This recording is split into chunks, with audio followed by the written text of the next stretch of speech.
बिस्मिल्लाहिर्रहमानिर्रहीम। अस्सलाम वालेकुम। मेरा नाम मोहम्मद इरफान शाकर किसान टिप्स चैनल के साथ आपके साथ हाज़िर हूँ। काफ़ी देर के बाद आपको वीडियो मेरे चैनल पर मिलेगी।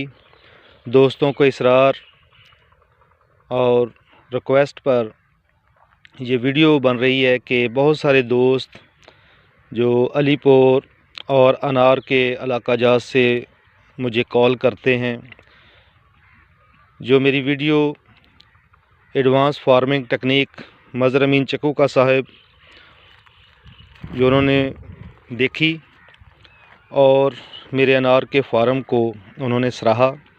ये तमाम का तमाम ब्लॉक जो है मेरे अनार के पौधों का है। तो हमने 800 पौधे की काश्त की। इस पौधे की उम्र तकरीबन 2.5 साल हो चुकी है। आज की वीडियो बनाने का मकसद उन दोस्तों के लिए है जो कांट छांट में परेशान रहते हैं कि हमने कांट छांट इसकी कैसे करनी है और पौधे का स्ट्रक्चर कैसे बनाना है, उसको किस शेप में देना है और हमें अच्छा फ्रूट, बेहतर क्वालिटी और पौधे की तंदुरुस्ती तक का मरहला कैसे हम रखें। तो दोस्तों, मेरी वीडियो को गौर से देखें। थोड़ी सी लंबी ज़रूर होगी, लेकिन इंशाल्लाह आपको अच्छे तरीके से मैं समझाऊंगा और इंशाल्लाह आपको समझ भी आएगी, क्योंकि मेरी जितनी भी वीडियोस होती हैं वो तमाम इन्फॉर्मेशन टाइप होती हैं। किसी किस्म का इसमें जो फेक नहीं होता, ओरिजिनल जो मेरे पास जो भी नॉलेज है अल्लाह के फ़ज़ल से वो मैं अपने दोस्तों को डिलीवर करता हूँ। तो सबसे पहली जो बात है, जो पहला सवाल है दोस्तों का कि हमने पौधे को कैसे मेंटेन करना है। तो भाई आप देख रहे होंगे कि मैंने पौधे को, सबसे पहले तो मैं बता दूं कि इसकी काफ़ी सारी कैटेगरीज़ होती हैं, high dynasty, ultra high dynasty और फ्री पमैश। तो मेरे पास 8 बाय 8 पर जो जिसकी आपने वीडियो देखी, इसको हम अल्ट्रा हाई डायनेस्टी कह लेंगे। तो जितने पौधे हैं इसको मैंने बुश टाइप नहीं किया, क्योंकि दरख्त और बुश इसमें फ़र्क होता है झाड़ी और दरख्त में। जब झाड़ी नुमा पौधा कर लेंगे तो उसके जो नीचे की तरफ जो उसके मुड का हिस्सा होगा उस पर रोशनी नहीं आएगी। तो अभी आप मेरे प्लांट्स को देखें, इसमें किसी किस्म की कोई वाटर शूट नज़र नहीं आएगी, लेकिन मुझे एक नज़र आ रही है, ये इसकी वाटर शूट है। बाकी तमाम पौधा वाटर शूट से पाक है। तो मैं अपने पौधों को 2, 3 और 1 यानी कि 1, 2, 3 तकरीबन ओवरऑल जितने भी मेरे प्लांट्स हैं इनमें 1, 2, 3 शाखें होंगी मेन। बाकी हमने ज़मीन से 2 फुट तक कोई शाख नहीं रखी। ऊपर से इसकी कनोपी मेंटेन की और इसमें तमाम वाटर शूटें निकाल दी। अभी जो बाद में आने वाली वाटर शूटें थी वो कहीं पौधे पर 1, किसी पर 2 वो इंशाल्लाह रिमूव हो जाएंगी जब हम इसकी कांट छांट करेंगे। तो तमाम दोस्तों को मेरा यह पैगाम है कि आप इस पौधे को, अपने पौधे को ऐसे मेंटेन करें कि ज़मीन से 2 फुट तक इसकी कोई भी ब्रांच ना हो। आप मेन तने से 1, 2 या 3 शाखें रख सकते हैं, इससे ज़्यादा नहीं। मेरा तमाम ब्लॉक तकरीबन ऐसे ही मैंने मेंटेन किया हुआ है। अभी इसकी मैंने जो अगस्त की कटाई की थी वो इसको हमने एक अपने लेवल से तकरीबन कह लें कि ये 4 से 5 फुट से हमने पौधे को फ्लैट काट दिया था। अगस्त में कटाई करने का फ़ायदा ये होता है, एक तो जो इसकी टॉप पर जो फ्रूट होता है वो कट हो जाता है, उसको प्रूनिंग नहीं करनी पड़ती, और दूसरी जो निकलने वाली शाख होती हैं वो फरवरी में बिल्कुल मैच्योर हो जाती हैं और इसको तकरीबन कह लें कि फ्रूट के काबिल भी ये हो जाएंगी। अभी हमने इसको ऊपर से हल्का सा टच करना है ताकि पौधे की कनोपी अपनी रेंज में मेंटेन रहे, और इसी स्ट्रक्चर में, इसी हाई डायनेस्टी में हम इसको मेंटेन करेंगे। 1, 2, 3 जो वाटर शूटें नज़र आएंगी वो रिमूव हो जाएंगी, क्योंकि इसकी जो फलदार शाखें होती हैं 1 साल पुरानी होती हैं, और ज़्यादा फल जो पेंसिल के साइज़ की शाखें होती हैं ये वाली ये वाली, ये वाली, इस तरह की शाखों में ज़्यादा फ्रूट मिलता है। ये बेहतर फ्रूट होता है।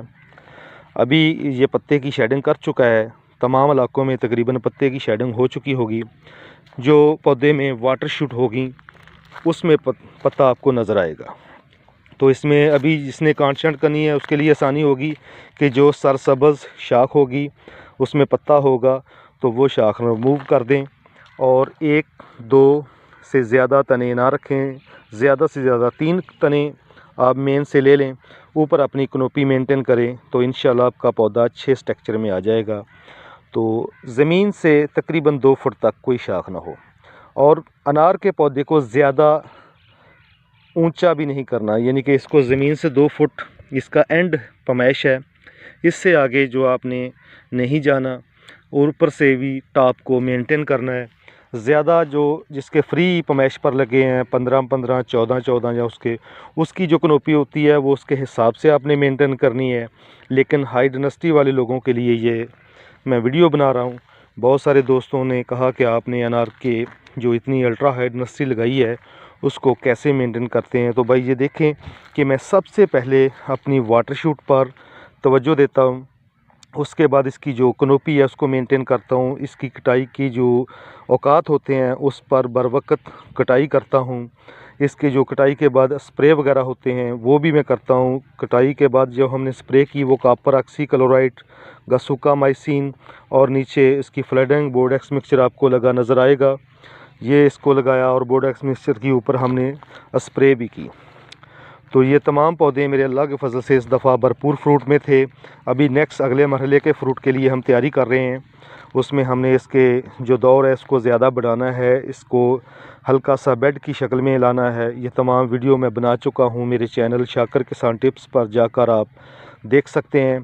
तो अभी इस वीडियो को मैं यहीं पर मुकम्मल करता हूँ और आपको ये मैंने बता दिया है कि तमाम जो वाटर शूट हैं, जंगल नमा बहुत सारे पौधे मेरे पास तो वो नहीं है ऐसे कि मैं आपको दिखा सकूं कि इसको ऐसे काट दें।